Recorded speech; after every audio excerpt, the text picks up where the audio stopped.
It's basically first come, first serve. Additionally, we're currently still looking for sponsors for these next few nights. Our program will go on, inshallah, until next Wednesday, the 12th, which will be the day of Ashura. And inshallah, we'll be needing your support for sponsorship. If you guys have any further questions with respect to that, please see our dear Hajj Samir Amiri or the Hajj Amira Fati, and they'd be more than happy to assist you with that. Having said that, inshallah, we'll begin the program with the blessed words of the Holy Quran. So please help me welcome our honorable Hajj Samir Amiri to the podium with a loud salawat ala Muhammad wa ali Muhammad.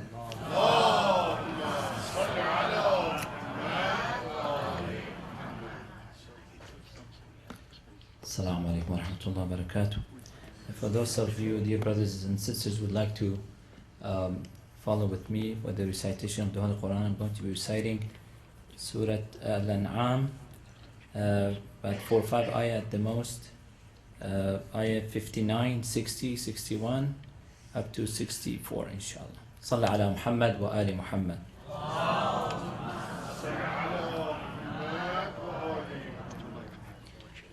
أعوذ بالله من الشيطان الرجيم بسم الله الرحمن الرحيم وعنده مفاتح الغيب لا يعلمها إلا هو ويعلم ما في البر والبحر وما تسقط من ورقة إلا يعلمها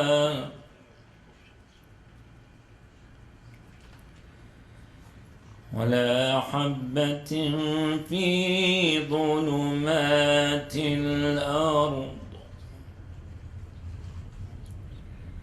ولا رطب ولا يابس إلا في كتاب مبين وهو الذي يتوفاكم بالليل ويعلم ما جرحتم بالنهار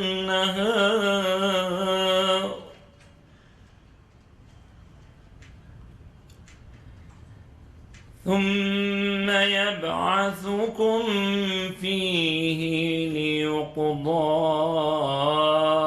أجل مسمى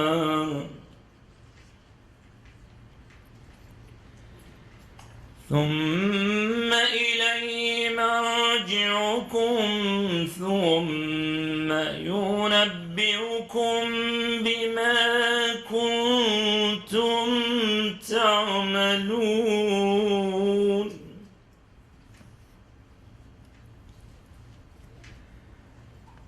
وهو القاهر فوق عباده ويرسل عليكم حفظة حتى إذا جاء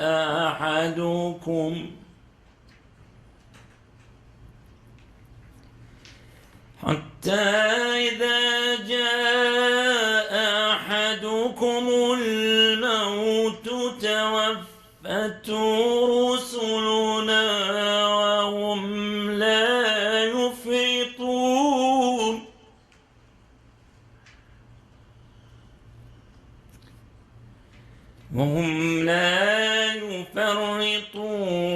ثم ردوا إلى الله مولاهم الحق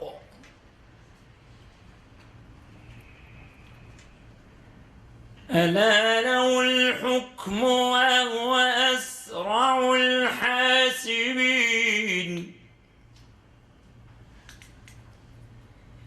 قل من ينجيكم من ظلمات البر والبحر البحر تدعونه تضرعا وخفية لئن أنجانا من هذه لنكونن من الشاكرين قل الله ينجيكم منها ومن كل كرب ثم أنتم تشركون صدق الله العلي العظيم صلوات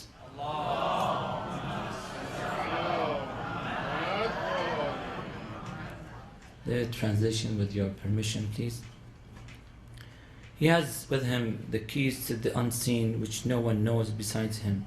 He knows all that is in the land and the sea. Not a single leaf falls off which he does not know. No single seed exists even in the darkest places of the land. Not anything in the world, either wet or dry, that is not kept recorded in the self-evident book.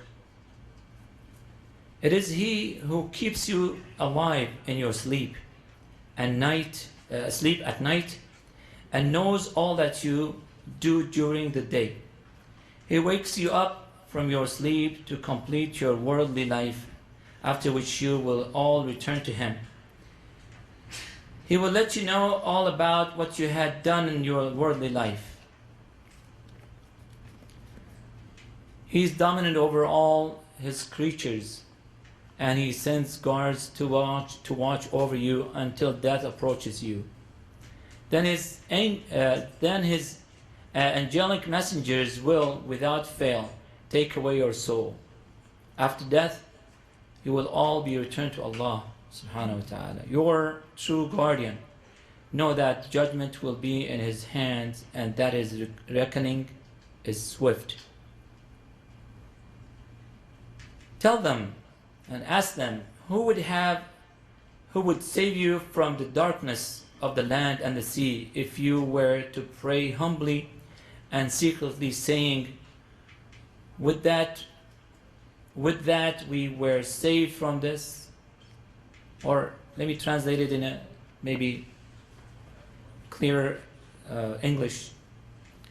Here Allah subhanahu wa ta'ala talks about the people who might get into certain calamities and some difficulties. Allah subhanahu wa ta'ala says, who is He that when you get into those kind of situations, is going to save you from those calamities and get you out of the most difficult ones, dhulumat of the land and dhulumat of the sea.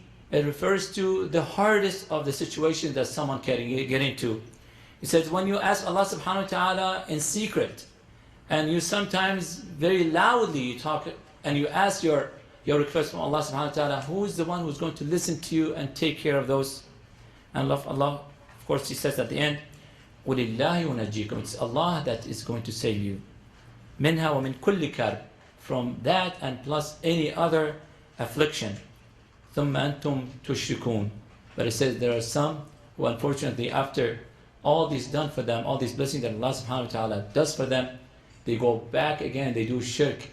Here the shirk is not talking about bowing down to an idol or something like that. No. When we turn away from the truth, we know that it was Allah subhanahu wa ta'ala who saved us. And this is pretty much psychologists talked here. It is Allah, when we pray to Allah subhanahu wa ta'ala humbly, very sincerely, we see that He is the one that helps us. But when this calamity is removed from us, we go back again to what we were doing. صدق الله العلي العظيم. Please recite the salawat.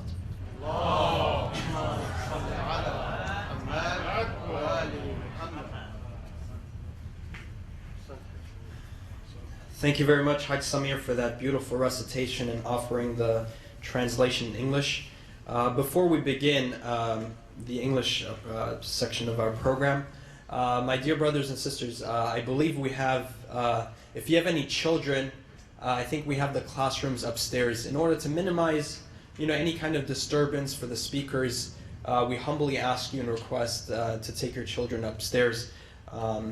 Now we will begin the English portion, so please help me welcome our distinguished guest speaker, the Honorable Dr. Hassanain Walji, to the podium with a loud salawat ala Muhammad wa ali Muhammad.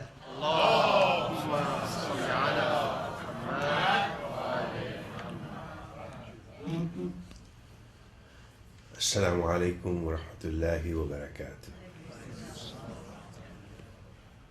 It's only the second night and the response to the salam is a little slow. Shall we start again? Assalamu alaikum wa rahmatullahi wa barakatuh. Ahsan, there's so much barakah, so much rahmah when we have the loud salawat and the loud salam. Thank you. As we begin, which is our custom, let us remember those who were with us last Muharram and they're not with us today. Our relatives, our friends, those that we know. Let us recite a Surah Fatiha for them. Al-Fatiha.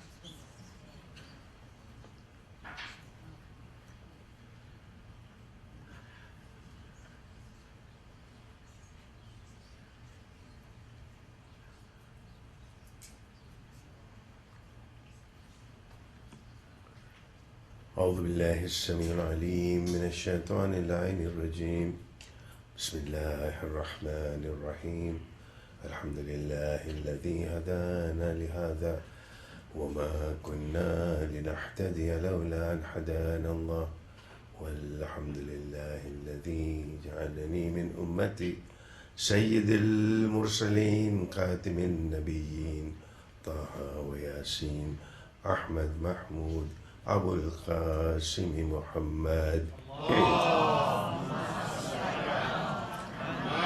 ومن المحبين عترة الطاهرين أما بعد قال الله سبحانه وتعالى في كتابه المجيد وفرقانه الحميد وقوله الحق بسم الله الرحمن الرحيم وتعاونوا على البر والتقوى ولا تعاونوا على الإثم والعدوان صلوات. اللهم صل على محمد. We need to continue with the theme of unleashing your potential as a human being and the idea of reform as we understand it. If we are to have this ayah of the Holy Quran, Surah Al-Ma'idah, that help each other in goodness and in piety. The concepts being used here are bir and taqwa. And do not help each other in sin and in aggression. This can be a mission statement of a mu'min. If I go through my life with this as my mission statement, it can take me to those heights. Because now, as we talked about this yesterday, that having said salam to someone, there cannot be a possibility that any harm will come to that person from me because I have given him a pledge of peace. In the same way, if we look at the Holy Quran and if we imbibe the spirit of it and say that I believe in this, that I believe in the Holy Quran, there are gems upon gems in the Holy Quran. This is one of the gem which gives us a mission statement. To say, if I'm going to live in a society, if I'm going to have a living which is going to be an intentional living, a living with a niyyah, a living when I say qurbatan ila Allah for my prayers, I also say qurbatan ila Allah for my life, for the life that I lead, and I say, I seek nearness to Allah subhanahu wa ta'ala, then this can become a mission statement that wherever I see bir, wherever I see taqwa, then I am there. Whenever I see the concept of sin and aggression, when I see ism and udwan, then I go away from it. And as we said yesterday, that there were two camps. There was a camp of goodness, there was a camp of taqwa, and there was a camp of sin and there was a camp of aggression. And we know which camp that we are sitting in as we weep and lament upon Sayyid al-Shahada. Just one small note as we begin to try and understand that when we focus sometimes on concepts, the Quranic language is so very beautiful. And when you try and translate it to any other language, it loses a lot of its meaning. When we talk about the concept of bir, normally it is translated as goodness in English or some other words. Bir is not one word. Bir is a whole philosophy of life.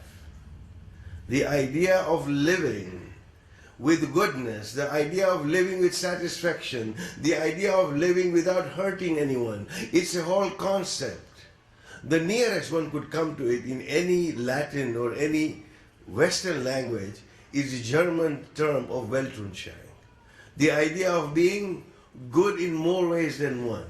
In the same way when we talk about, and these things are important, that as we develop the Islamic culture, particularly amongst the young, that when we talk about certain words in English, if we try and understand the Quranic deep meaning of those words, it changes our behavior. When we talk about taqwa, it is not merely translated as sometimes spirituality, sometimes fear of God, and many other definitions are given. It is much more. When we look at taqwa, for example, and one of the best explanations that I ever saw was an explanation by Shaykh Ustad Mutahari, when he said that when you think of taqwa, it is of course fear of God. It is of course trying to be spiritual. It is of course trying to be pure. It is of course trying to be pure of thought. But he said one of the main concerns and the understanding of taqwa, if that enters in the mind, is an immunity from sin. Taqwa is God cognizance. But when you say God cognizance, what does it mean? Taqwa is, as Shaykh Ustad Mutahari says, that it is an immunity from sin. The idea is that if I have that level of God cognizance, that He is with me wherever I am, in whatever state I may be, He is with me. That's my God cognizance. If He is with me, Nauzubillah, if I am here in front of people, I will not behave in a certain way because I am conscious of the people who are in front of me. I may sometimes do something in private which I will never do in the public because I am so cognizant of the fact that there are people in front of me. That is that cognizance. Ayatollah Mutahari says immunity from sin is developed when you have that level of God cognizance where it is impossible for you to commit a sin, to disobey Allah subhanahu wa ta'ala because He is with you, He is watching you. How can you do it? And that truly is the concept of taqwa as we understand it. As we go through, the whole idea is thinking and imbibing the spiritual words that we have beyond the rituals and making sure that they enter my psyche, they enter my thinking in such a way that every word that I use actually changes my behavior. Salawat.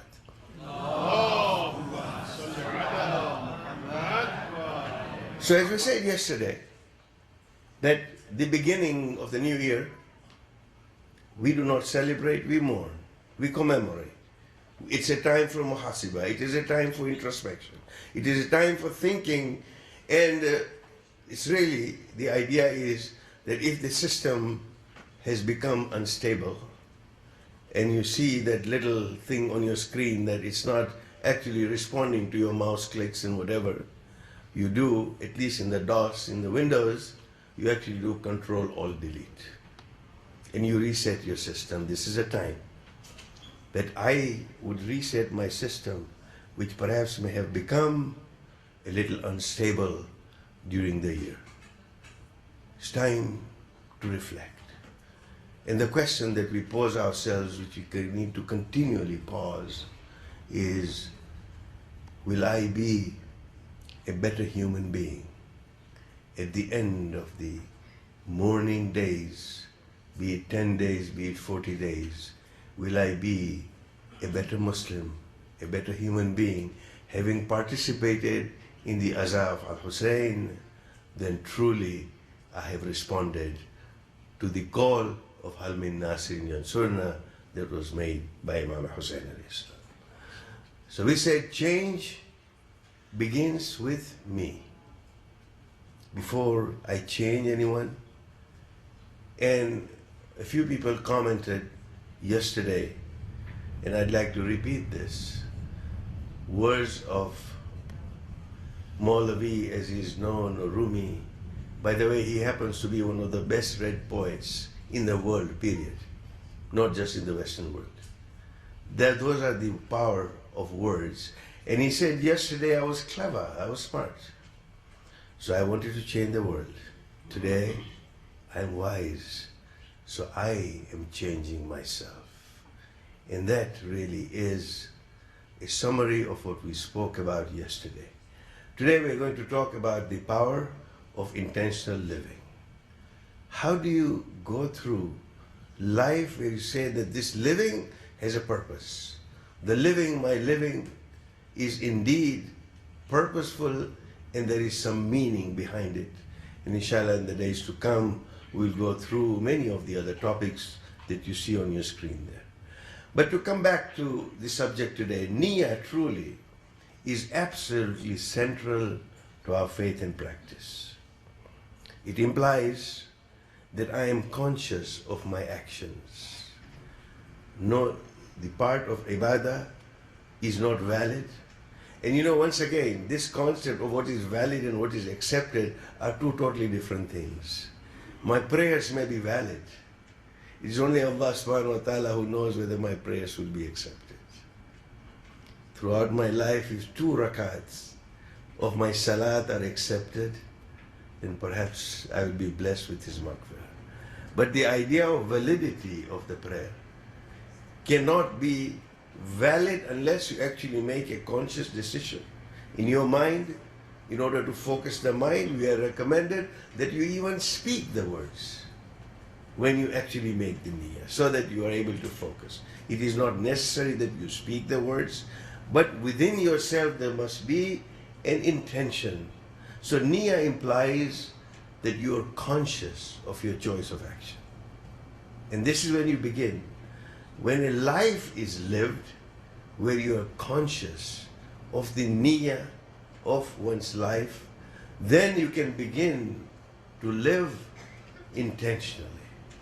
We gave an example as to how 3 men on a building site elevated their status by the niyyah, by the way they were thinking. One said, I'm cutting stone. The other one said, I'm earning a living. And the third one said, I'm building the house of God. Same work, 3 different ways of thinking about it, and you elevate yourself. So truly, the idea is that there can be no intention, no action, unless there is an intention to do something. That is human nature. That is our fitrah. My hand will not lift unless I make a conscious decision in my mind. And truly, the human mind is such a blessed and a wonderful thing to say subconsciously, you don't even think that how many things are actually coming into play. The very fact that I lift my finger. This is the beauty of the human mind and the microcosm that we are, and that we are blessed by Allah subhanahu wa ta'ala. How many, in terms of thanking Allah subhanahu wa ta'ala, what is the level of thanks that I cannot lift that finger had He not given me the quwwah to be able to do that. The idea of ibadah, of obeying Him, we said that it should be according to the blessings that He gives us. We thank Him. Well, for every breath that we take, we would not be able to take that breath had He not given us the ability to breathe. Therefore, what should the level of our thankfulness to Him be? And this is the understanding that niyyah is absolutely natural. It's an intention. Whether it's good or bad, that is your choice. This is what you choose. The niyyah can be good or bad. The same thing, using a bottle of perfume or using a few drops of perfume can be good or bad depending on what your niyyah is. If you follow the sunnah of the Blessed Prophet and you douse yourself with nice perfume, particularly at the time of prayers, with the niyyah that I am following the sunnah of the Blessed Prophet, that use of perfume is a good thing because my niyyah was, and I don't want to go somewhere else, but just to say that a young man's fancy takes him to a certain dream and he douses extra aftershave and extra perfume upon him for something that he has in his mind, then that use of perfume becomes something that is not good because the niyyah was different. Same use of perfume, but the niyyah has made one act to be good and the other act to be bad. And indeed, the Blessed Prophet said that the worth of any action is indeed in its intention. And then when I talk about niyyah, because that is the fundamental thing that we need to understand, that niyyah has got different grades. There are lower status of a niyyah, there is a higher status. Indeed, and as we heard in the translation of the Quran, that when you have an intention that is besides Allah subhanahu wa ta'ala, the latent shirk as we just heard, then that becomes an issue. The Blessed Prophet Islam sallallahu alayhi wa sallam described the concept of riya to say that there is even that slightest thought in my mind that by elongating my prayers here in front of the people will elevate my status in front of everybody who's here, that actually becomes a latent shirk. Because now I am doing it for the people around me and not for Allah subhanahu wa ta'ala. And for that he described the concept of riya is that it is like a black ant walking on a black stone on a black night. So hard to perceive the concept. And niyyah actually makes a difference. And we know of this oft-repeated case of Bahlul when he confronted Fazl bin Rahib in Baghdad who had built a mosque. And he was asked, what would you like us to do with this? And he wanted to put his name. And Bahlul confronts him to say, what if I put my name there? And he said, but I built the mosque. I have built this mosque. So Bahlul says, but Allah knows that you built the mosque. If you're pleasing Him, does it really matter that Bahlul puts his name on it? The man understood. The man understood that this is riya. That if I truly built that mosque, then I would have no objection to somebody else getting the credit because Allah knows what my intention was. And this truly is something that niyyah can take us. Imam Jafar as-Sadiq alayhi salam has said that two people enter the mosque at the same time, an abid and a fasik. And when they come out, the abid has become the fasik and the fasik has become the abid. How did that happen?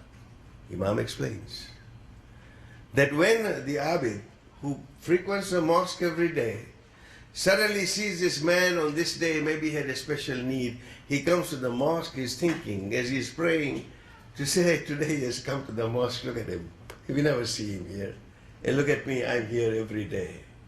In his heart, he had a feeling against the man who had come, who had occasionally come, and he knew him, but he knew for what he was. And the fasik who was there looks at the abid, internally admires him to say, Ya Allah, this man is so pious, this man is so nice. Make me like him. Give me the ability to be like him. And he sought forgiveness of Allah subhanahu wa ta'ala with the purest of intentions without anyone knowing. Imam says when the two left, because of the way they were thinking, when they left, the Abid had become Fasik and the Fasik had become Abid. This is how our thinking can elevate us or take us down. And we have been told numerous times by the Aimali Musalam to say that the prayers of the slaves, the traders, and the true believer. So if the niyyah is to worship Allah out of fear of His punishment, that's one level. To worship Him out of hope or reward, it's another level. And I will not expound on that. We all understand this. But the highest level is one that you worship Allah subhanahu wa ta'ala with the way to say that He is my creator. And they say that, sometimes they say, because He deserves my worship. Well, I go one stage further. That Allah deserves everything from us that we can give. He needs nothing. What happens is that Allah, if we pray to Him in the way that we should, it elevates us. It does not increase in the attributes of Allah one iota. As Maulana Rum has said, that when you praise the sun, and say the sun is so bright, there is not going to be an iota of increase in the radiance of the sun. What I am doing is indeed praising my own eyes to say that I have eyes that I can see and I can admire the sun, meaning that by admiring the sun, I'm praising myself. And this is a kind of thinking which elevates us, and when we have that level. And here, when we look at Karbala, when we look at the time when Imam was just about to leave Medina, he refused the bay'ah. He refused the oath of allegiance to Yazid. But he never said that I refuse to give pledge, to give my bay'ah to Yazid. His exact words were, Mithli la ibahi mithlahu. That a person like me cannot give bay'ah, or someone like me who is in utter submission to Allah subhanahu wa ta'ala cannot give his hand to someone like him, meaning somebody who is an open sinner. That means the idea that niyyah of Imam was not only personal. The niyyah of Imam alayhi salam was universal. That whenever you see that you are in the camp of bir and taqwa, you cannot bow down to somebody who is in the camp of sin and aggression. And this is what Karbala teaches us. And this really is our moral compass. The moral compass that we have as we go on to develop our potential as human beings is that anyone like me, meaning Mithli.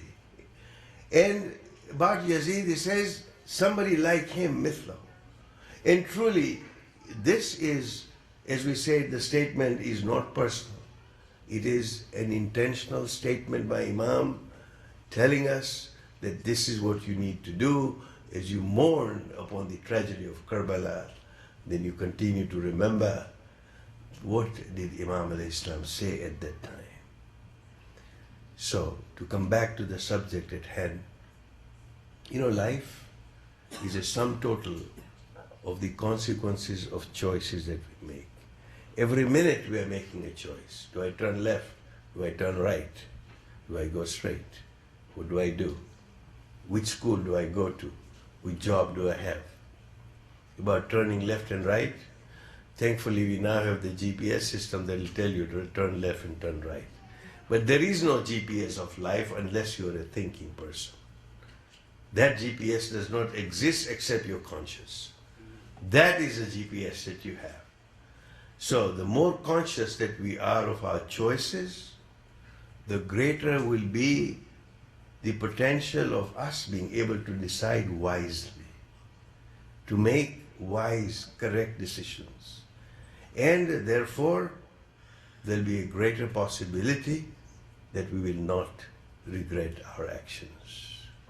I took a turn as a young man or woman in my life, at the age of 22, now I'm 65 years old, and I'm thinking, should I have made that turn or not?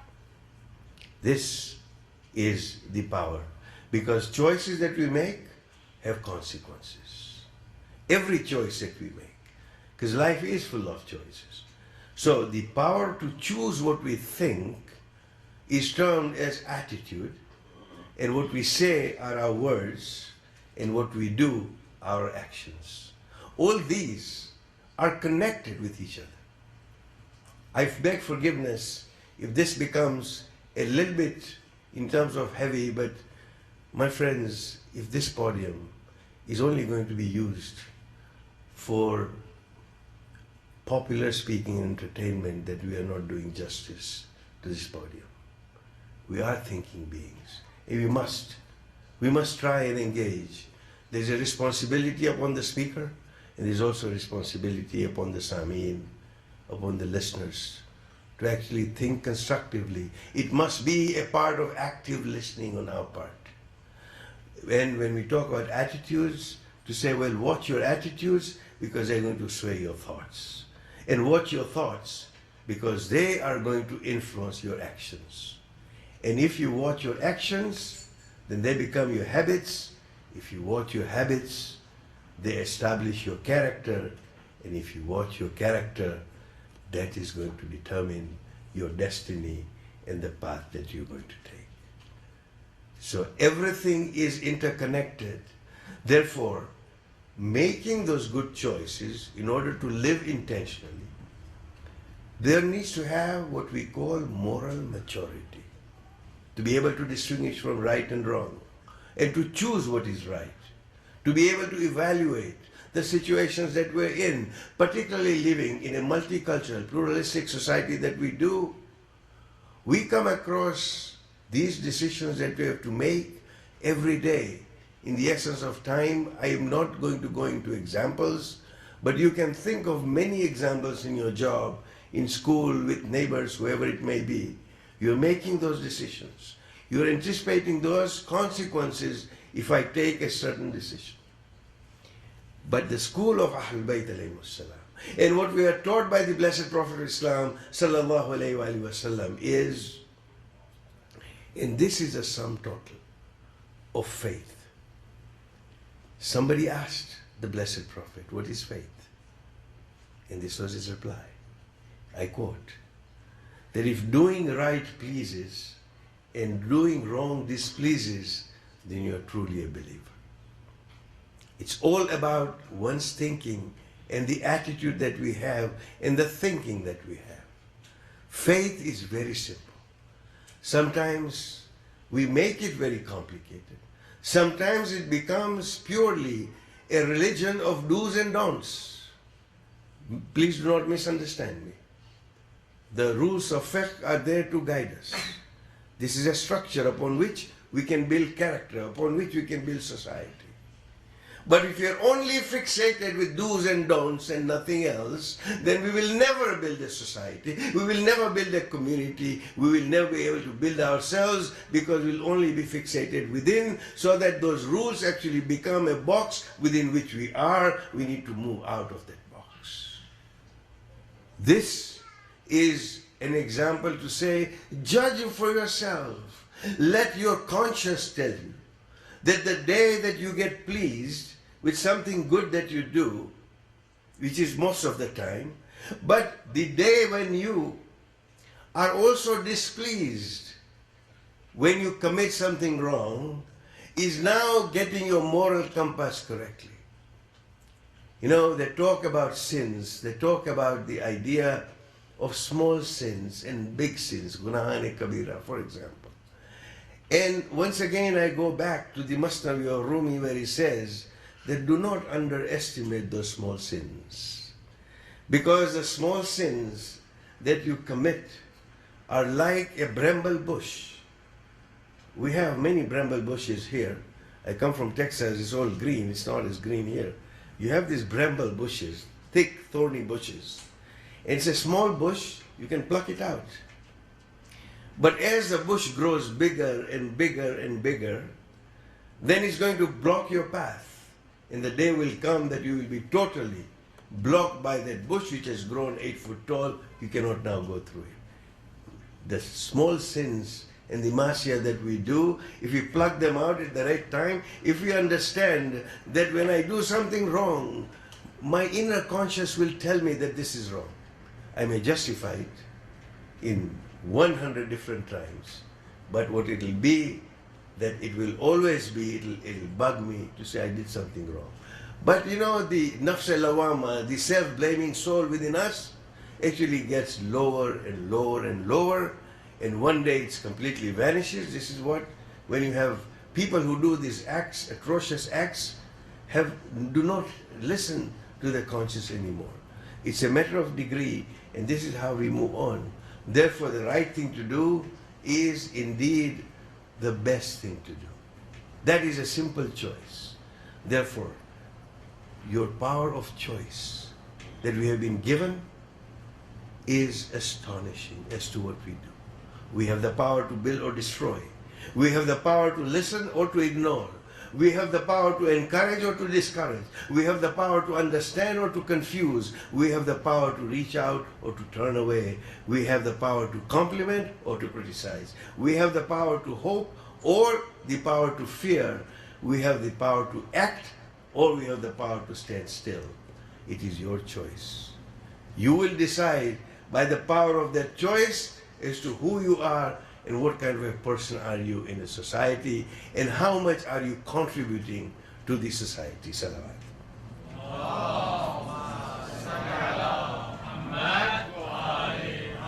So talking about choices, talking about the power of intentional living, we have 3 options. 1, you choose with your own free will. Secondly, there is a path which somebody else will fix for me. I follow a certain cult, I follow a certain teacher, I follow a certain whoever it may be. Somebody else will fix the path, and there is a path that Allah chooses for us. The believers are sitting in front of me. I do not need to paraphrase. Which is our path? Is it my way? Is it His way? Or is it Allah's way? And this is a theory of it.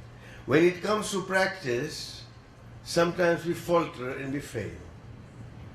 The first path is, I may decide something which is good for me one day, and next day I find that there was something else. Or somebody advised me to say there were weapons of mass destruction somewhere, and 6 months later I find there weren't any. I took a decision that was my own free will. My limited knowledge is something that keeps me from making the right decisions. And you know, this knowledge paradox that we have is a wonderful thing, that the more you know, the more you realize how much is it out there that you don't know. In fact, Buzair Jumairi, a great scholar, was asked a question by an old lady. And Buzair, being a great scholar that he was, did not have any reservation in admitting and saying, "Mother, I don't have the answer to the question that you asked me."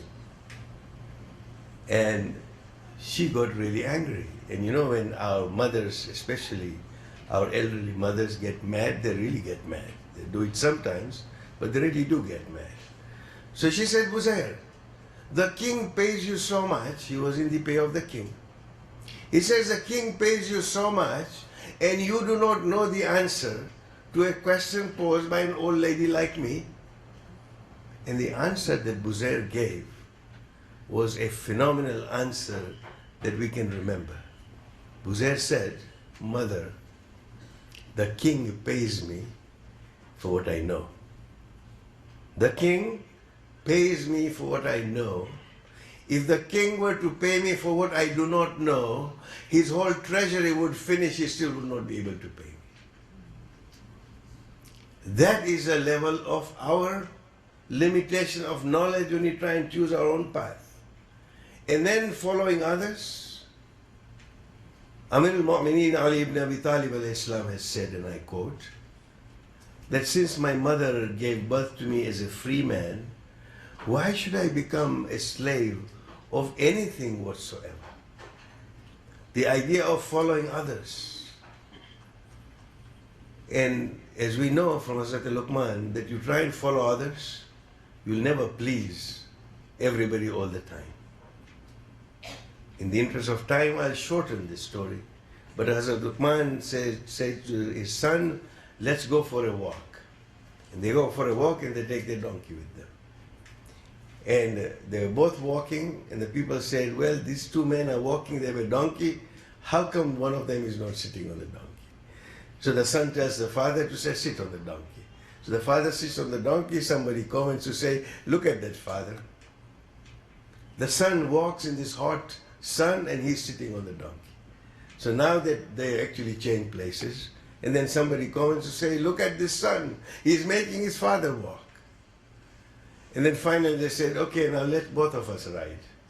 So they both rode that poor donkey. And the people said, look at how cruel they are, that they are both riding this donkey. You will never please people ever when you try and follow them. Therefore, there is only one path. And as we are told in the Holy Quran, Surah Al-An'am, to say that this is my path and it is Siratul Mustaqim. That is a choice that we make. And indeed, this is the power of, as we say, intentional living. As we move through, it is the power of that thought that we use to move on. Well, Imam Hussain al-Islam, on the way from Medina, makes a conscious choice. He made a choice to go to Mecca. He did not go directly to Karbala. He actually went to Mecca. Why did Imam make that decision? He could have gone to other places. Why did Imam make that decision? Because he had a loftier mission. By going to Mecca at that time, at this before Hajj, he was able to communicate that message to a much wider audience. This was a choice that Imam made. And then, of course, he leaves Makkah sadly, right before the time of Hajj. And Mu'mineen, as he was moving through the path going towards Karbala, he receives the news of Hazrat Muslim, that he had been martyred. I don't have the eloquence to recite the elegies that we hear.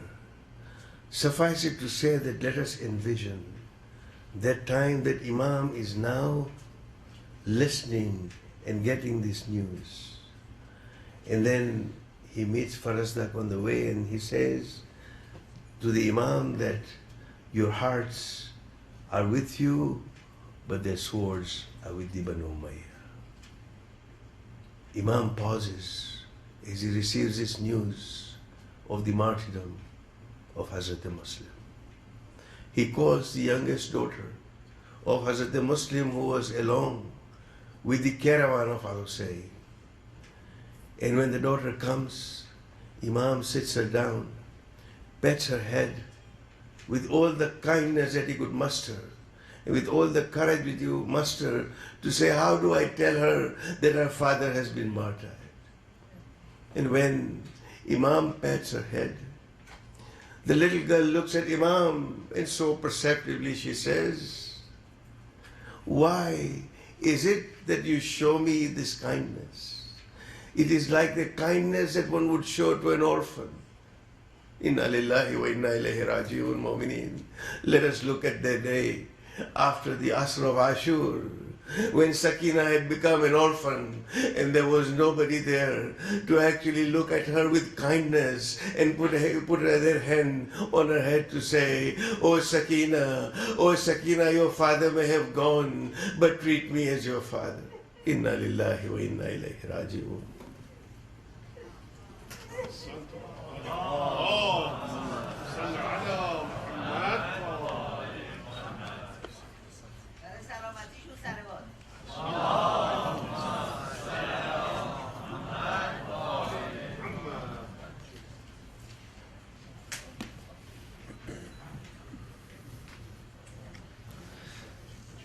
Thank you very much, Dr. Hassanain, for sharing with us and enlightening us with your beautiful words. May Allah bless you and your family. I would like to make a quick correction as to a statement that I made earlier. Inshallah, the Muharram program will be until next Thursday, not next Wednesday. Ashura will be Wednesday, which will be during the day. We'll have a program that night as well. And we'll also have another additional program the following night. Inshallah, we'll begin the Farsi portion of the program. So please help me welcome our honorable and dear Dr. Sahafi to the podium with a loud salawat ala Muhammad wa ali Muhammad.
بسم الله الرحمن الرحیم الحمد لله رب العالمین و بهی نستعین اعوذ بالله من الشیطان الرجیم بسم الله الرحمن الرحیم والعصر ان الانسان لفی خسر الا الذین آمنوا و عملوا الصالحات و تواصوا بالحق و تواصوا بالصبر لا حول ولا قوة الا بالله العلی العظیم. سلام عرض می‌کنم خدمت شما برادران گرامی. منم مسلم که اربابم حسین است، قرار قلب بیتابم حسین است. خوشم در راه حق عطشان بمیرم، چه بی از تشنگی آبم حسین است.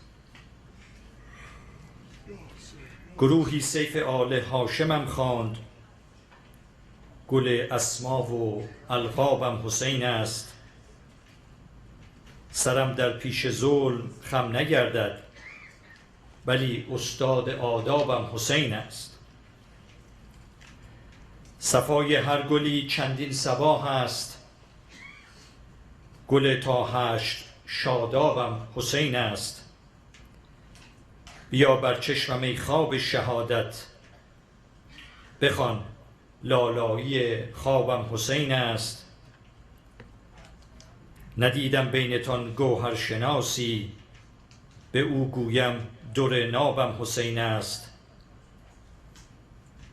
تو باش ای آفتاب کوفه شاهد، که خورشید جهانتابم حسین است.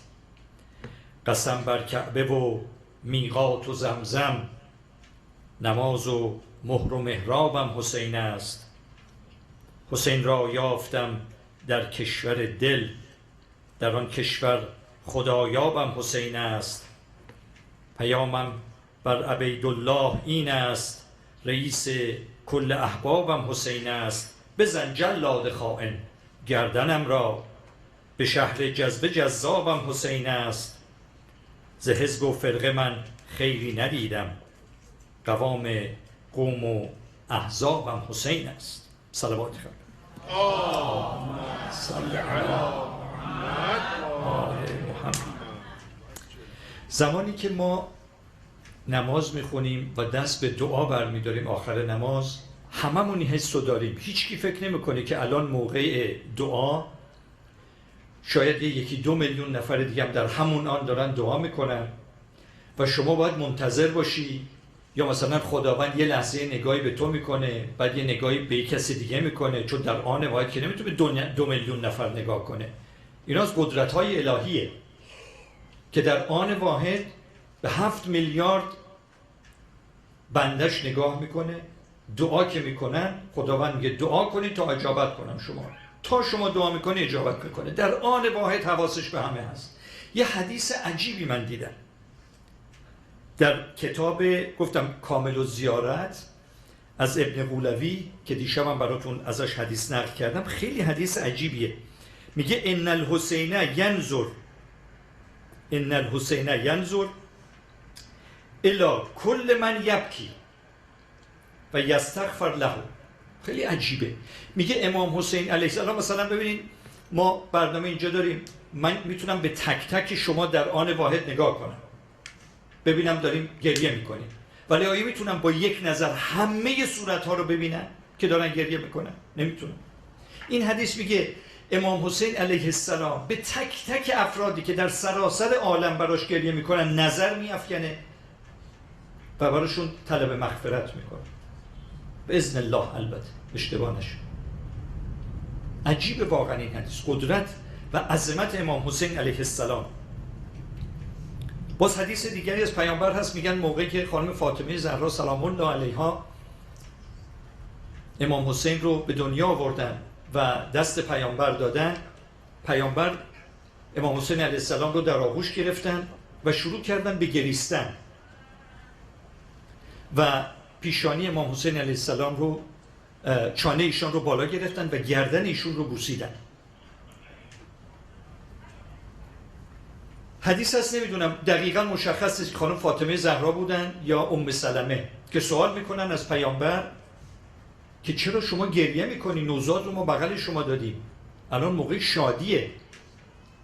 پیامبر داستان کربلا و مصیبت هایی که سر ابا عبدالله باید بیاد براشون توضیح میدن و از پیغمبر سوال میکنن مردم چه کار میکنن در مقابل این مصیبت؟ مردم در مقابل این مصیبت عکس العملشون چیه؟ پیامبر میفرمایند یجددون العزا من کل سنه جبل بعد جبل، یعنی تمام امتها در تمام تاریخ بشر، تمام امتها در تمام تاریخ بشر برای امام حسین عزاداری خواهند کرد، نسل بعد از نسل. این حرف رو پیامبر اسلام 1400 سال پیش زد. امروز ما داریم میبینیم نتیجه شد.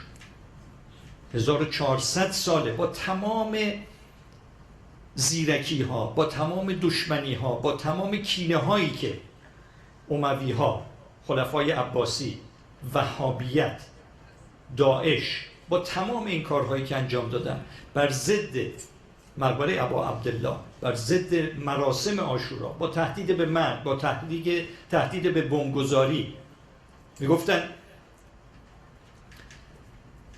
زمان خلیفه عباسی میگفتن هر کس که بره زیارت امام حسین علیه السلام دست راستش رو قطع میکنه. مردم بازم میرفت، دست راستشون رو قطع میکردن، بازم میرفت. سال بعد میرفت میبینید دست راست نداره، میگم من اومدم دست چپم رو قطع کنم، اومدم برای زیارت، دست راستم پارسال قطع کردین، امسال اومدم دست چپم رو قطع کنم. معجزه است اینا.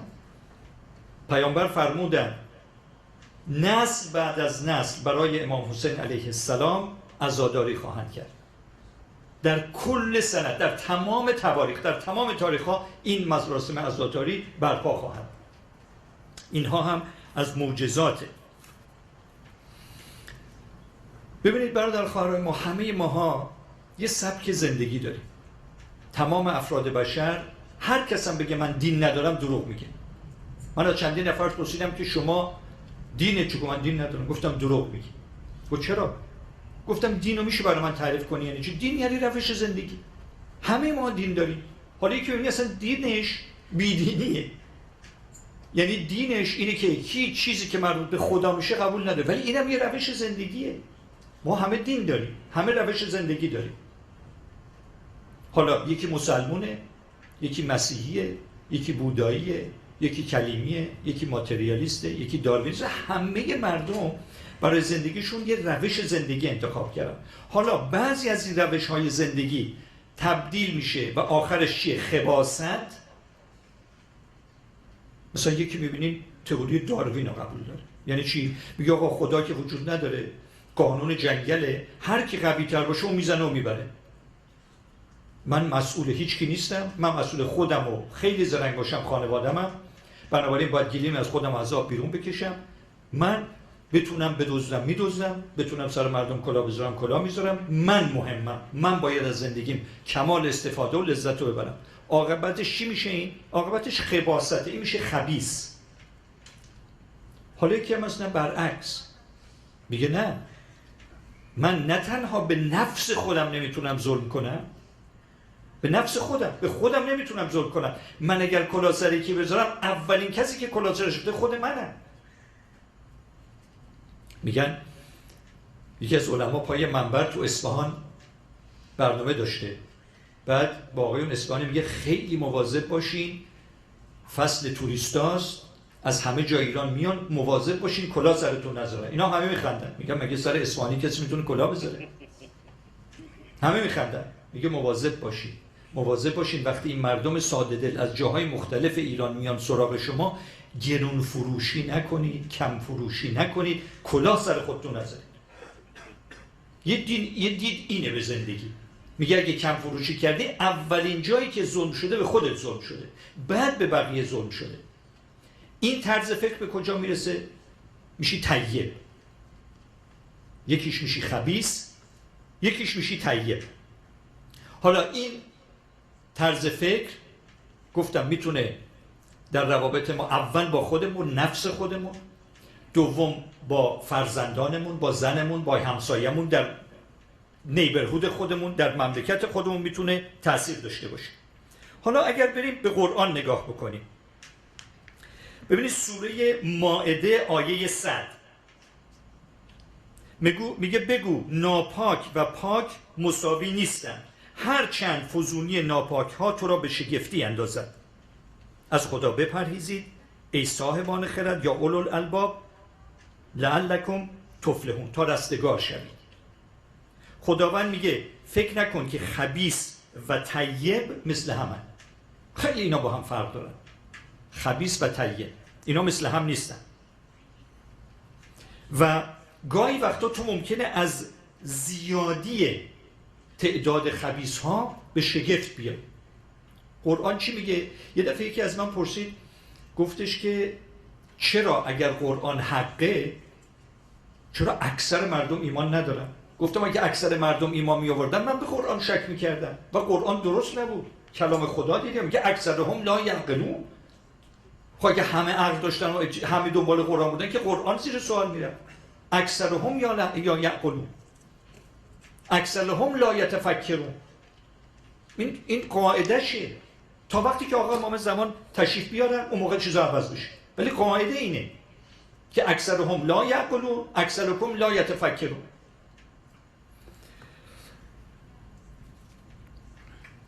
حالا کربلا چیه؟ ببینید خداوند برای اینکه خبیث رو از طیب جدا کنه مرتب تست میذاره.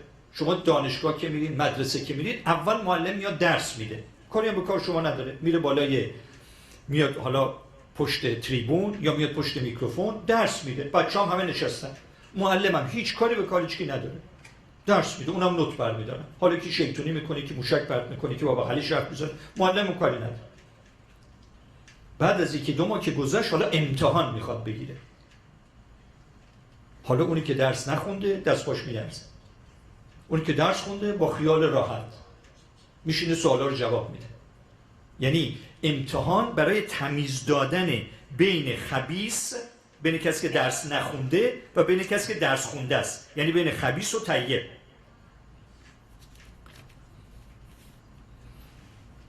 حالا مثلا ما نگاه میکنیم به واقعه عاشورا و کربلا، اینم یکی از همون امتحان هست.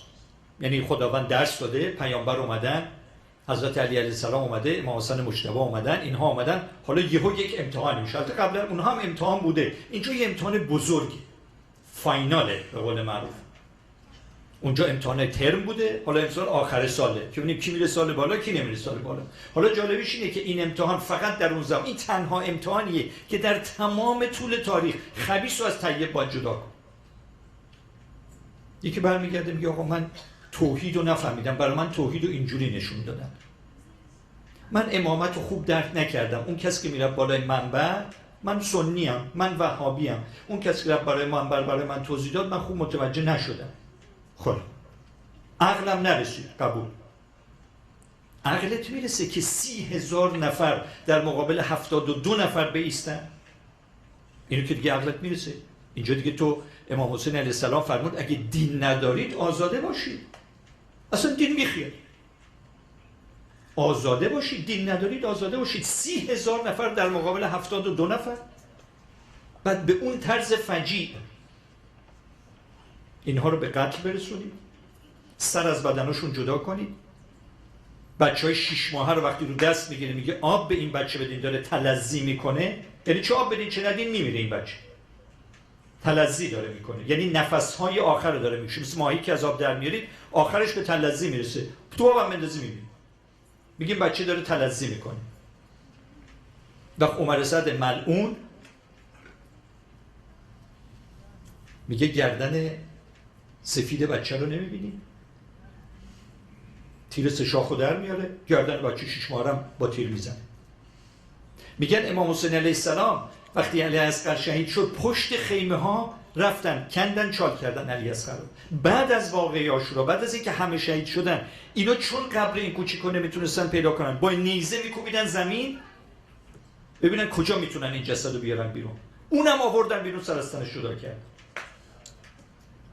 خب تو که قبول توحید رو نفهمیدی، اون که بالا منبر بوده نتونسته برات توضیح بده. نبوت رو نفهمیدی، امامت رو نفهمیدی، معاد رو نفهمیدی. اینو که میفهمی. این معجزه امام حسین علیه السلام. نسل در نسل در تاریخ بشریت خبیث رو از طیب جدا کرد که دیگه اتمام حجت باشه. هیچ کی فردا نگه آقا من نفهمیدم. اینو که فهمیدی. اینجاست که هر کسی که مخالف ابا عبدالله و قیام اینو درک نکنه خبیثه. احتیاج به معلمم نداره. نباید بره بالا، نباید بره پای منبر بشینه اینو بفهمه. هر کی داستان عاشور بشنوه طیب و خبیث رو از هم جدا میکنه. معجزه است.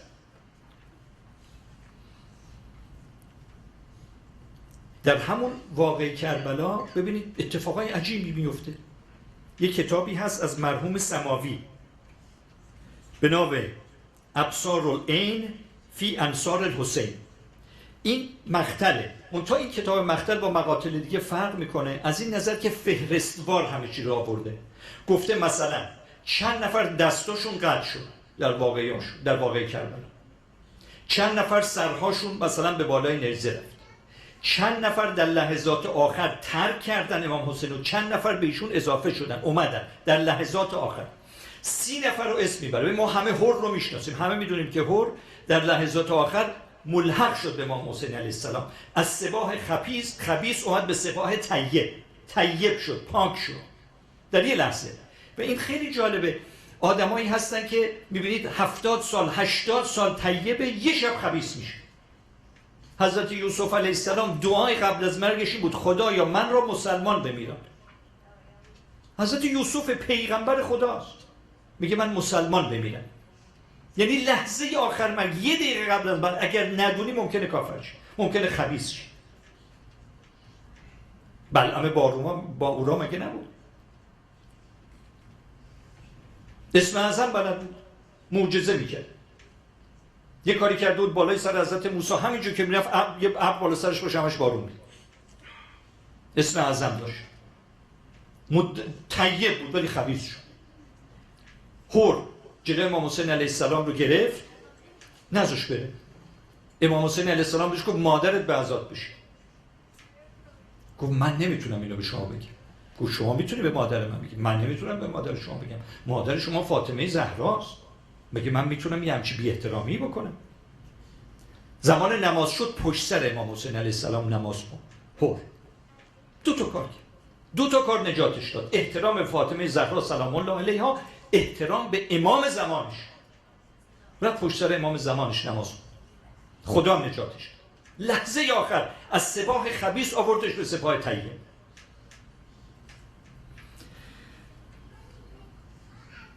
یا کسی به نام ابو شعثان، اینم یکی از کسانی بود در سپاه هر بود، تیرانداز بسیار ماهری بود. او هم از کسانی بود که با خور ملحق شد به سپاه امام حسین علیه السلام. وقتی میاد به سپاه، به امام حسین علیه السلام میگه من با 100 تا تیر به سپاه تو ملحق شدم. خیلی تیرانداز ماهری بوده. میگه با 100 تا تیر اومدم، 95 تا تیرم به هدف خورد، به قلب دشمن نشست، 5 تیرم هم هدف که امام رو دعا کرد. اینا کسانی بودن که در لحظه آخر از خباثت اومدن به سپاه طیب. زهیر ابن قیس رو که همتون میشناسید. زهیر ابن قیس عثمانی بود. عثمانی یعنی چی؟ ببینید بعد از حضرت علی علیه السلام دو گروه شدن. کسانی بودن که طرفدار قدیر بودن، بهشون گفتن علوی. کسانی که طرفدار سقیفه بودن، یعنی ابوبکر رو انتخاب کردن، بهشون گفتن عثمانی. حالا امام حسین علیه السلام چی در زهیر دید که ازش دعوت کرد بیاد به چادرش؟ چی ازش دید؟ دیگه ما نمیدونیم. اینا یه سیکرتای به قول معروف که اینا رو امام میدونه و زهیر، که لحظه آخر میپیونده به سپاه طیب. ولی خب از اون برم کسانی داره مثل معاویه. کسانی هم داره مثل معاویه. چیکار میکنه؟ تمام عمرش با حضرت علی جنگید. چه فتنه هایی که نکرد، چه فتنه ها، چه بلاهایی که سر امام حسن مجتبی نیفت. اینقدر این مرد فتنه کرد و اینقدر به اسلام خیانت کرد که یک تاریخ شناس آلمانی، لامان، که ایشون هم تاریخ شناس بوده هم تو سرویس ضد جاسوسی آلمان کار میکرد، میگفته ما باید مجسمه معاویه رو از طلا بسازیم، در تمام پای تخت کشورهای اروپایی نصب کنیم، چون اگر معاویه نبود و علوی ها به قدرت میرسن، اسلام همه دنیا رو همون موقع گرفت. همون موقع اسلام همه دنیا رو گرفته بود اگر معاویه نبود. یک همچین آدم خبیثی.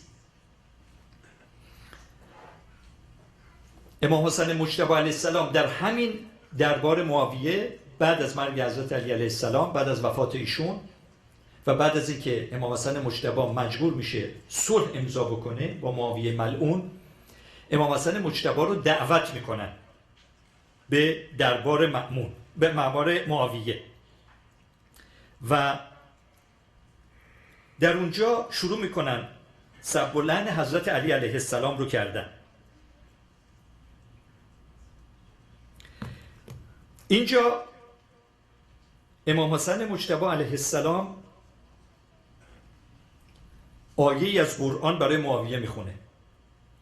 به معاویه میگه که همه اینهایی که تو گفتی من فقط برات یک آیه از قرآن میخونم، و اون اینه که خداوند مردهای خبیث رو برای زنهای خبیث درست کرده و از زن و مرد خبیث فرزند خبیث به دنیا میاد. تو پدرت ابو سفیانه، مادرت هند جگرخواره، تو هم که دیگه تکلیفت روشن. خداوند زن طیب رو برای مرد طیب درست میکنه که از اونها فرزند طیب به دنیا میاد. من پدرم علیه، مادرم فاطمه است، برادرم حسینه. اللهم صل علی محمد و آل محمد. میگه از طیب طیب میاد، از خبیث خبیث میاد، و این حرف رو به معاویه میزنه. حالا البته ما حد وسط هم داریم و علت هم که حرفا میزنیم چون استناد به قرآن میکنیم که حرفا میزنیم. گاهی وقتا هم پیش میاد که همسر شوهر خبیث، زن طیب. فرعون خبیث، فرزندش آسیه طیب. از اون ور داریم شوهر طیب، زن خبیث، فرزند خبیث، حضرت نوح علیه السلام. یعنی هیچ وقت ما نمیتونیم همه رو با یک چوب برانیم. داریم مثال هایی هم که مرد طیب، زن خبیث، بچه خبیث، برعکسش همینطور. خداوند در سوره ابراهیم آیه 24 میاد انسانهای طیب رو مقایسه میکنه با شجره طیبه. میگه انسانهای طیب یه سری خصوصیاتی دارن که اینم در طول تاریخ عوض بشون نیست. من با بچهای خودم وقتی اینجور بحثا پیش میاد میگن با dad things have changed. دیدین تینیجرها همه این حرفا رو میزنن. Things have changed. We are not the same. نسل شما ما نیستیم. We are not the same generation. میگم خب میگم جنریشن شما مگه با ما فرق نمیکنه؟ میگم تو گشنت میشه یا نمیشه؟ میگه چرا؟ میگم تشنت میشه یا نمیشه؟ میگه چرا؟ میگم اگه یکی اذیتت کنه عصبانی میشه یا نمیشه؟ میگم که بهت کادو بده خوشحال میشه. میگم اینو فطرت انسان که عوض نمیشه. بله وسایل و ابزاری که ما استفاده میکنیم برای رسیدن مقاصدمون عوض میشه. 1000 سال پیش با شتر میرفتیم، الان با هواپیما میریم. ولی فطرت انسان که عوض نمیشه با زمان. همونه. خداوند مثال میزنه میگه آدمهای طیب مثل شجره، مثل درخت طیبن. حالا این درخت طیب چه خصوصیاتی داره؟ قرآن خصوصیاتش میگه یک، اصلها ثابت، ریشش ثابته. آدم طیب حزب باد نیست که امروز سراغ این بره فردا سراغ اون بره. امروز کاندیدای رئیس جمهوری اون روز رای میده حمله کنیم 6 ماه بعد میگه اشتباه کردن، دوباره 6 ماه بعد میگه فلان جا حمله کنیم، 6 ماه بعد میگه به اتفاق اونجا که گفتیم حمله کنیم اشتباه کرد، بعد میگه فلانی رو بکشی، بعد که کشتن میگه عجب اشتباهی کردیم اینو کشتی. چیز باد.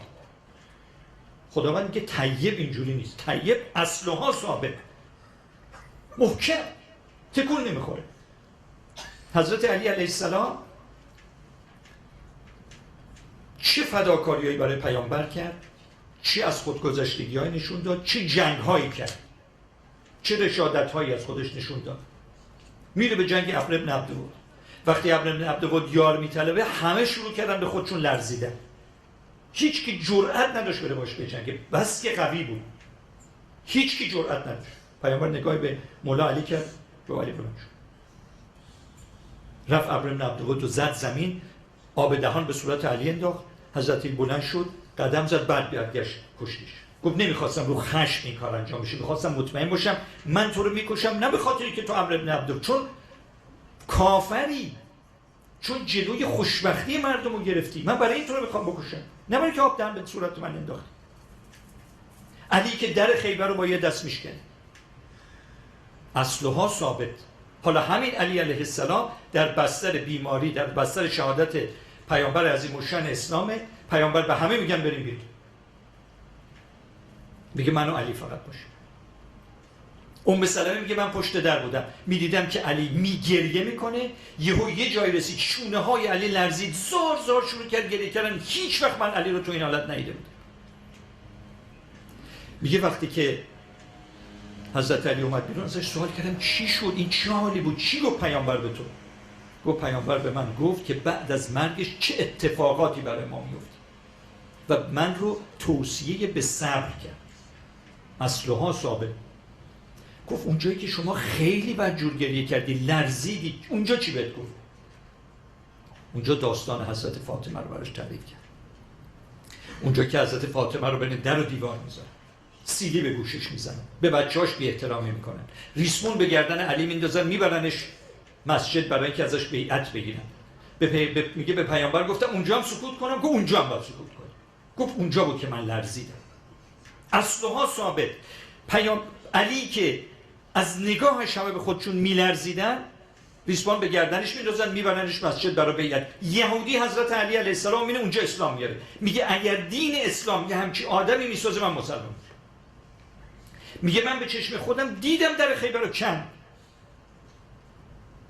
دیدم وقت اینجا مثل بچه مظلوم سر به زیر داره میره، انگار نه انگار. اصلها ثابت، مثل فولاده. فرعها فی السماء، اصلش ثابته، محکمه، آثارش تا به آسمون میره. میگه ضربتی که حضرت علی زد از تمام دعاهای ملائک و جن و انس در تمام تاریخ بیشتر، محکمه، پاش تو زمینه، فرعش میره به سما. فرعها فی السماء. این درخت میوه میده، بی ثمر نیست.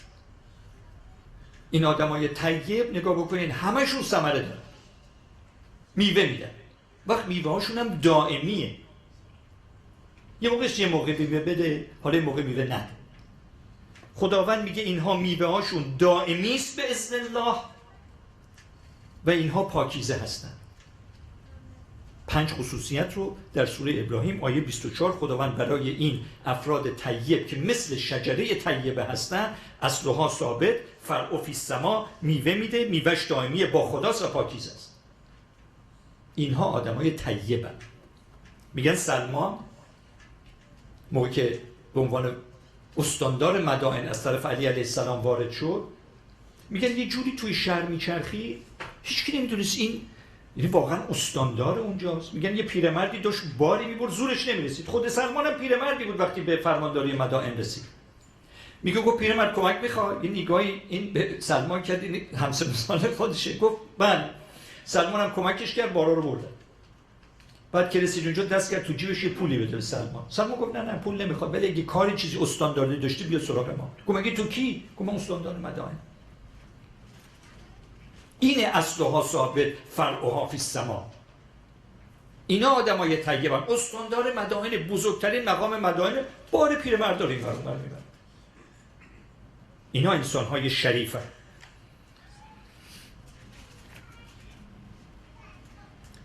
اینها کسانی هستند که بزرگان دنیا، ببینید فقط ما مسلمان ها نیستیم، بزرگان دنیا از اینها یاد کردن. اجازه بدین من اینجا مجبورم عینکمو بردارم بتونم این صفحات رو بخونم. میگن اروینگ واشنگتن، مورخ و مستشرق امریکایی، میگه در زیر آفتاب سوزان سرزمین خشک و پرریگ تفییده عراق روح حسین فناناپذیر است. این پهلوان و این نمونه شجاعت و ای شه سوار من ای حسین، یه مسیحی.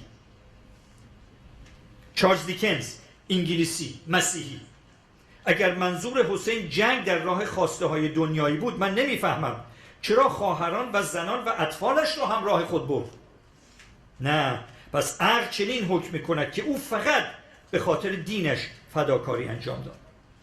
مهاتما گاندی، رهبر استقلال هند، اگر هندوستان بخواهد یک کشور پیروز شود باید از زندگی امام حسین پیروی کند. بودایی. محمد علی جناح، قائد اعظم پاکستان، به عقیده من تمام مسلمین باید از سرمشق امام حسین، این شهیدی که خود را در سرزمین عراق قربانی کرد، پیروی کنند. توماس کارلایل، فیلسوف، مورخ انگلیسی، بهترین درسی که از واقعه کربلا میگیریم این است که حسین و یارانش ایمان استوار به خدا داشتند. مسیحی.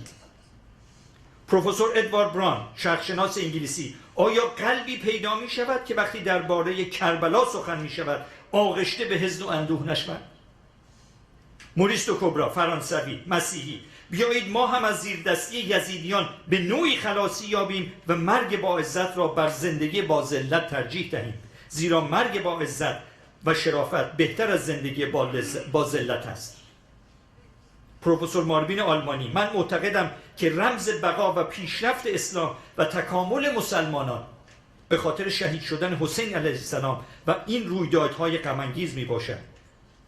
بولسلام نویسنده و شاعر مسیحی لبنانی، شب‌هایی که بیدار بودم یک بار برای مدتی طولانی به جهت علاقه‌ای که به آن دو بزرگوار امام علی علیه السلام و امام حسین داشتم گریستم و سپس شعر علی و حسین را سرودم. گابریل آنگری، نویسنده فرانسوی، آرامگاه حسین در کربلا بعد از کعبه بدون تردید دومین زیارتگاه مسلمانان است. جنایت کربلا وحشت انگیز و غیر انسانی بود و کذا. از اینا بخوام براتون بخونم 200 تاش هست.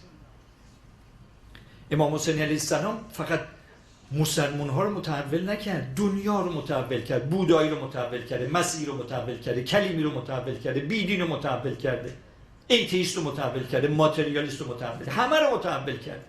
معجزه‌ای که امام حسین علیه السلام کرده شده مثل یک طیب ربا، مثل آهن ربا. دیدین هر جا میذارین آهن رو به خودش میکشه؟ طیب رباست امام حسین، هر جا بذاریش مجلس برقرار که طیبا رو میکشه طرف خودش، مثل آهن ربا. طیب رباست امام حسین، هر جا بذاریش پاکیزه این دور برش جمع میشه، خبیثا دور میشه. خبیث رو دور میکنه، طیب رو نزدیک میکنه. امام حسین علیه السلام میگن یکی از شهدای کربلا یه مسیحی بود به نام جان، اگه ما بخوایم امروز انگلیسیش بگیم جون سیاه‌پوست بود، کنیز و غلام ابوذر بود. بعد از فوت ابوذر این غلام میاد میشه غلام امام حسین علیه السلام. در صحرای کربلا هم با امام بود. وقتی که همه شهید میشن جون میاد خدمت آقا میگه منم میخوام برم. امام میگه نمیشه. برمیگرده به امام میگه من میدونم من سیاهم، میدونم کنیزم، میدونم پیر شدم دیگه، میدونم تنم بوی بد میده. اینا رو که میگه امام حسین اسلام میگه نکنه این فکر کنه چون سیاهه من میگم نرو، فکر کنه چون پیر شده من میگم. فوری اذن دادم، گفتم برو. جان میره خیلی شجاعانه میجنگه، شهید میشه، زخم برمیداره. لحظات آخر عمرش امام حسین علیه السلام مثل همه شهدای کربلا بالا سرش میاد، سرش رو به دامن میگیره مثل همه شهدا. این از اونجایی که سیاه پوست بوده، از اونجایی که خودش سرش رو از دامن امام حسین علیه السلام برمیداره دوباره رو خاک میذاره. امام حسین دوباره سر جون رو برمیداره دوباره به دامن میگیره و یه کاری با جون میکنه که فقط با علی اکبر کرده بود، با پسر بزرگش. صورت خودش رو میچسبونه به صورت جون، لپش رو میچسبونه به لپ جون، کاری که فقط با علی اکبر میکنه و جون رو دعا میکنه. اینه مکتب امام حسین علیه السلام. از هر فرقه‌ای، از هر رنگی، از هر بویی، از هر جایی آدم عاشق میکنه. اونم نه عاشق معمولی، عاشق شهادت. خیلی عاشقن، عاشق میشن شعر میگن، عاشق میشن پول خرج میکنن، عاشق میشن کادو میخرن، عاشق میشن مسافرت میرن. ولی اینا عاشقای امام حسین عاشق شهادت میشن. مرگ یه بالاترین چیز. عشاق امام حسین، طیباتی که دنبال امام حسین عاشق شهادتن، عاشق مرگن. اینه مکتب امام حسین علیه السلام. در صورت باز هم تبریک میگم به همه شما دوستان، به همه شما خواهران و برادران، شما که طیبید که امشب اومدین اینجا مراسم عزاداری ابا عبدالله. خداوند انشالله که گناهان همگی ما رو ببخشه، انشالله که به همگی ما قدرت درک مقام ابا عبدالله و یاران و اصحاب و اولادش رو بده. انشالله خداوند به همه مریض ها شفا بده. انشالله خداوند فرج آقا امام زمان رو هر چه زودتر امضا بفرماید. السلام علیکم و رحمت الله.